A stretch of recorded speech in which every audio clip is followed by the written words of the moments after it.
everyone, welcome back to Sunday Live Chain. Thank you so much guys for tuning in. I'm here to update you of what's going to happen on the river from the 30th to the 3rd of June 2022 on Monday. Lindiwe finds herself questioning the business proposal she's been approached with, while Paulina's friends try to figure out who is responsible for the mess she is in on Tuesday. Nkanyiso decides to get his own back against Bukhosi, and Zolani uncovers information about the Hlophes on Wednesday. Lindiwe gives Bukhosi matching orders while Paulina faces new embarrassment on Thursday. Paulina's surprise leaves everyone with different shades of surprise, and Lindiwe is forced to deal with the blast from her past on Friday.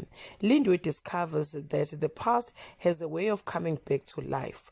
Cobra shows up for Paulina when it matters most. Guys, this is all I have for today. You can leave your comment below and share your opinion. Bye.